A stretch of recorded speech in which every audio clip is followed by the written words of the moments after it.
I'm here to deliver you a message, which is simplify everything. Stop thinking the next answer lies in some sort of profound wisdom outside of yourself. Do a thing repeatedly. Eventually, you'll get better at it. Boom. That's life.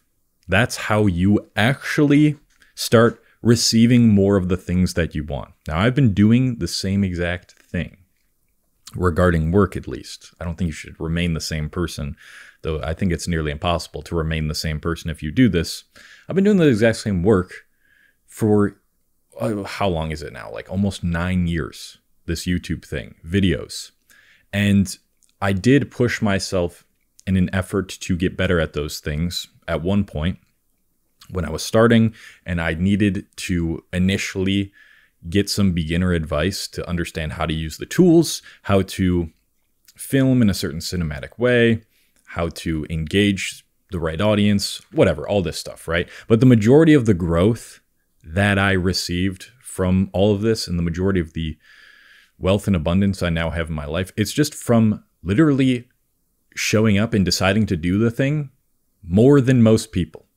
That's how you actually see progress in a thing you want to do. And it can be applied across literally everything. Making friends, making money, becoming better at a sport, a hobby, whatever. Yeah, we all plateau at some point and then we got to push through it. Yes, we all have a maybe genetic or mental limit as to what we can achieve in that certain thing. But at the end of the day, I have a feeling that you're complicating things so much right now, because this is what our brain does when it wants to keep us from doing the actual thing.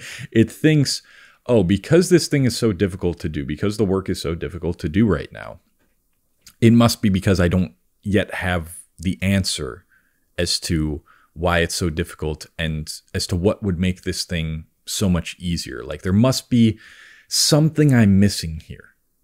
And you go through this search and you watch all these videos, you consume all this content, and you realize at the end of the day, you haven't really done anything. You've maybe learned a little bit, but you haven't applied any of that knowledge. And it doesn't really matter if you don't apply that knowledge, because it's just, at the end of the day, it's a little bit better than doom scrolling, but it's just vapid. If you're not applying that or getting something out of it, it doesn't matter.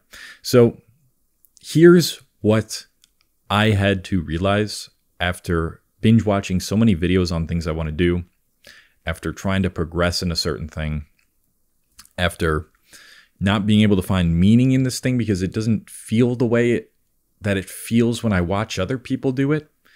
Because when you watch other people do work and they film it online, like their content, like maybe you even watched my videos of me like writing my novel, which I've been making shorts on, my YouTube shorts. Maybe it seems like all sexy and like inspiring that way, but no, it is literally just the result of sitting down and waiting 5 to 10 minutes until my brain shuts up and stops pissing into, it stops pissing resistance at me. Like it just throws resistance at me in every single way. And this happens in every single thing we do that might not be the most enjoyable, but we know will lead to fulfillment at the end of our lives, is our brain just hands us so much resistance. And a lot of our responses to that is, oh, maybe I just need to look for more answers. No, there are some things, and I really want to make this clear and reiterate this. There are some things that can't be taught, that you have to learn through your own experience. And until you have enough of that experience, you'll never learn it. So here's what I want you to do. You're going to take a journal, piece of paper, whatever, and you're going to write down the smallest thing that you can do as a checkbox. So write down the smallest thing that you can do to get closer to what it is you're trying to accomplish in a given day. Put a checkbox next to that thing.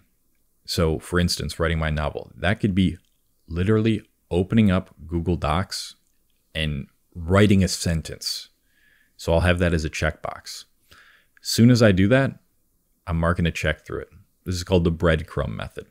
And you're going to find that, oh, okay, this is a little motivating to like feed myself scraps throughout the day so that I'm getting some sort of reward, even for doing small things, which we've been kind of taught to not do, especially online. You know, everybody's saying you have to work 24/7. It's not earned unless you are just pushing yourself as hard as possible. We've kind of been conditioned to believe that unless you go above and beyond every single day, and you're only getting better every single day, that's when you can tell yourself you did a good job today. Well, if you don't have a lot of motivation, if you can't sit down and do the shit, I don't think that's beneficial at all. So start with breadcrumbs. Open up the Google Doc, write a sentence. I did that. Okay, I'm going to check mark it. What's the next thing that I can do? We're going to write another check mark, another breadcrumb related to what we're doing. So maybe you can up the ante a little bit. Write 2 more sentences. I do that. I check mark it. Oh, look at that. Already I have feedback from my life that I can do the things that I say I'm going to do and that are aligned with the identity I'm trying to become. Something I talk about so much on this channel, because everything at the end of the day is about shifting your identity. And that's when these things come a lot easier, when you've been doing something for so long that it feels weird to not do it anymore. But we got to get over that initial hump, and that's where the breadcrumb method comes in. So the more that you write down these breadcrumbs and you fill in these check boxes, you've got feedback right there, tangible feedback that you are capable of doing the things you say you're going to do. And that's the number one builder of confidence, first off, because confidence comes from the Latin root, I think it is, confidere, which means to trust. It is literally just trusting oneself. It is trusting that when you say you're going to do something, when you tell yourself you're going to do something, you actually end up doing it. That's confidence. That's how your personality, that's how confidence would start to reverberate out of you, is if you actually do the shit you say you're going to do. And ideally, it would be a little bit difficult. I think that's what really builds perseverance and ambition, and therefore confidence as well, building up all those things with trust. So now we've got just a tiny bit of feedback, and this is where you can start to set a bigger target. So you can write down a checkbox and say, like, write for 30 minutes without getting distracted. And then write down, okay, what are the biggest things that would keep me from achieving this right now? And it could be my phone, opening up another tab on my browser, all these things. And you ask yourself, how do I make it impossible to do all these things? I know, you just need 432 hertz frequency music, right? Then you'll finally be able to sit down and do it. I know that actually kind of works for some people. You just need this one more answer from this YouTube video. No, you just need to find out what is stopping me from doing the thing. How do I place more friction between the things stopping me from doing the thing I want to do and the thing I want to do? And you answer that question and you sit down and do it. And guess what? It doesn't feel that great. That's what happens. There's going to be brief moments of greatness within work sometimes that are really going to make you feel good and make you feel like you're making progress and like, oh, this is actually worth it. Like when I write a beautiful line in my novel, I'm like, okay, now I'm happy that I'm making this. But other days, I'm like, this is actually kind of shit. Like, I don't like what I'm writing, and I don't even want to sit down and write today. But I just find that if I write enough garbage, some greatness comes out of it. And I'm only on the first draft, and I'll be refining it quite a bit. And that's how you need to approach everything you're trying to get better at, is you're going to have those very shitty days where maybe you don't even want to show up, and you just show up anyways, and it doesn't go well.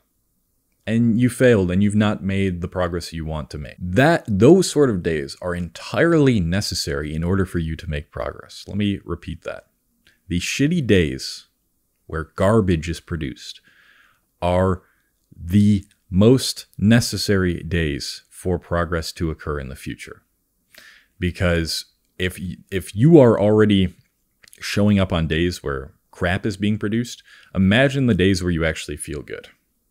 That's when the greatness is going to come. Now, I also want you to think about all these distractions, all these little trinkets maybe you bought to like actually focus on your work or get to the thing you're trying to do. Maybe some of those are beneficial.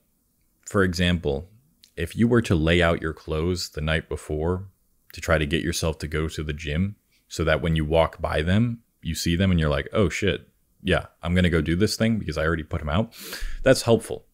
But imagine someone who has this computer desk and it's just full of like a Pomodoro timer and all these LED lights. And now I'm just describing my desk kind of. But imagine like trying to work in a space like that, where you've primed yourself to be in a state in which you're just constantly stimulated. And maybe you even play games at your desk, right? That's the time where simplification needs to be applied. And so sometimes when I need to write my novel, on the days that I do, I go to a coffee shop. And the only time I ever sit down in that coffee shop is when I'm doing work. This is the second tip, is changing your environment is almost, if not more beneficial to actually doing work and making progress than trying to optimize your current environment where you do the work. You're going to get fresh ideas. You're going to have less distractions probably if you place yourself in an environment that specifically is designed to not have many distractions. And every time you return to that place, you're going to be put into the frame of mind of, this is the place only where I do work. And it will be so much easier to discipline yourself to just sit down. But the main point I want you to take away is you're probably overcomplicating everything. The answer is probably much simpler than you think, and your brain is trying to overcomplicate the way in which you actually achieve progress, success, fulfillment in your life, because it's a way to escape from the things that would actually move your life forward. And technically, like I've said in previous videos, your brain is a preservation machine, and it doesn't necessarily want you to make progress if it means that you're going to put yourself through uncomfortable situations and therefore change or grow. It doesn't see the end result of discomfort. It doesn't see it as something positive. It just sees, you're going to put us in danger, so here's what I'm going to do. I'm going to make up all these excuses as to why you're not doing the work by getting you to focus on things less associated with the work and continue looking up answers so that you never actually change as a person. The modern world has convinced you that you have all these problems that you don't actually have, because that's kind of what our economy runs on. It runs on the need to solve problems. And when all of our problems were technically solved, at least the base problems of survival, we had to continue making up more problems to sell things. And that's what a lot of these things online are just problems that maybe you don't actually have, that you want to convince yourself you have, because it might finally be the key to pursuing that hobby consistently or pursuing that business consistently. It's all just kind of nonsense. So I hope this helped. Sit down, simplify everything, give yourself some breadcrumbs, change the environment, work for like 10 minutes, and you'll probably just want to work after that because you've already been doing it for 10 minutes. So it's like, might as well just continue anyway.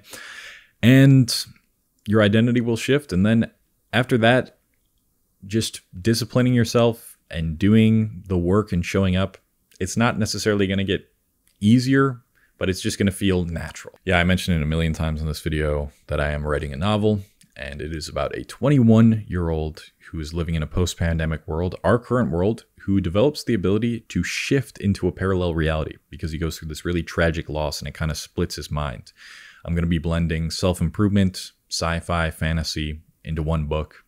If you like these types of topics and you would love to hear it somehow implanted into a fantasy story with a bunch of lessons tied into it, then you can get updates on that novel, because the first draft is going to be done by the end of the year, I'm hoping. If you want to get updates, then you can subscribe to my Substack, which is linked in the description. And if you want to join a group of people who talk about subjects regarding self-improvement, just staying disciplined, keeping each other accountable, to show up and do the things that we say we're going to do, you can join my Self-Mastery School, which is also linked in the description. We meet in a video call every single weekend. So check that out if you're interested. That's going to be it for this video, and goodbye.